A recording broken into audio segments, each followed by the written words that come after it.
बीजापुर से हमारे साथ हमारे सहयोगी रामचंद्रम अरोला जुड़ चुके हैं। जी रामचंद्रम, आपसे पूछना चाहेंगे, नक्सली मुठभेड़ लगातार जारी है। एक नक्सली की मौत हुई है, जिस पर सुरक्षा बलों को बड़ी सफलता मिली है और उसके साथ ही 9 महिला नक्सलियों ने आत्मसमर्पण किया है। क्या कुछ इस पर अपडेट है और उसके साथ ही ऐसी कौन सी खबरें हैं जो आज दिन भर बीजापुर में सुर्खियों में रहेगी?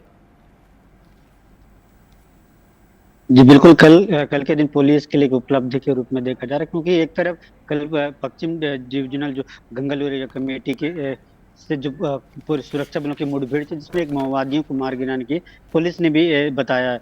लेकिन अब तक इस पूरी मुठभेड़ की अपडेट जो है, बाकी मारे गए जो नक्सली है उनकी शिनाख्ती नहीं हो पाई है, कौन है ये क्लियर ही नहीं बताया। लेकिन सुरक्षा बल जो अधिकारी उनको साफ कहना था कल की जब जवान वापस आएंगे बताया जाएगा आखिर किन के साथ मुठभेड़, किन की सूचना पर पुलिस ने ऑपरेशन रखी। लेकिन वही दूसरी ओर जो है, कल जो 9 माओवादी है 24 लाख के साथ ही जो अन्य जो 6 माओवादियों के साथ ही 9 माओवादी जो है आत्मसमर्पण के कहीं ना कहीं बड़ी उपलब्धि रही। इसे लेकर प्रेस कॉन्फ्रेंस भी कल पुलिस के द्वारा की गई थी। उसमें बताया गया था कि जो जो इस बटालियन जो है 12 और 13 के साथ ही डिवीजन जो है इसके जो सदस्य रहे हैं, और उन्होंने ये भी कहा कि लगातार जिस तरीके से क्षेत्र में कैंप एस्टेब्लिश हो रहे हैं, बस जो सरकार की जो योजनाएं पहुंच रही है, नियत नीलानार की जो योजना के तहत जो लोग प्रभावित हो रहे हैं, इसे देखकर कहीं ना कहीं आत्मसमर्पण करने वाले माओवादी जो पुलिस की जो पुनर्वास नीति है उनके के लिए जो प्रभावित होकर आ रहे हैं, उनका एक कहना था। वही जो अन्य जो घटनाओं को लेकर भी उनको साफ करना था कि जिस तरीके से लगातार नक्सली घटनाएं होती रही है पिछले, तो उसमें कहीं ना कहीं कमी देखने को मिला है।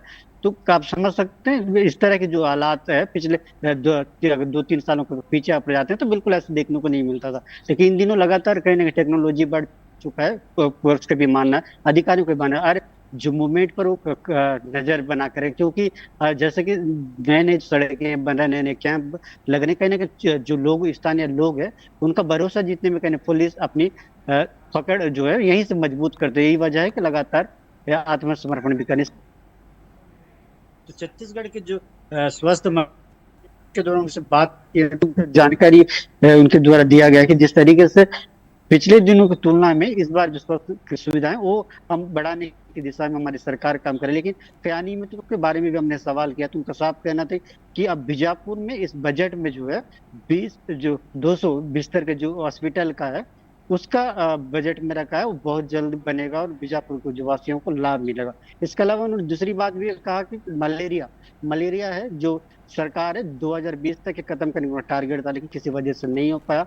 और ये भी कह रहे थे कि क्या कमियां, इसके बारे में बात नहीं कर पाएंगे, लेकिन हम कोशिश कर रहे हैं कि किस तरह से मलेरिया मुक्त किया जाए, इस सब में हम काम भी कर रहे हैं। तो कहीं ना कहीं बड़ी बात रही है बीजापुर दौरे के दौरान। वही जो बीजापुर के बैरमगढ़ का क्षेत्र है उप स्वास्थ्य केंद्र वहाँ संचालित होता है, उसे लेकर भी उन्होंने कहा कि जो वर्तमान है उसे उन्नयन करके उसे और जो क्या कुछ कमियां उसे दूर किया जाए, इस संबंध इसलिए एक नई पाल भी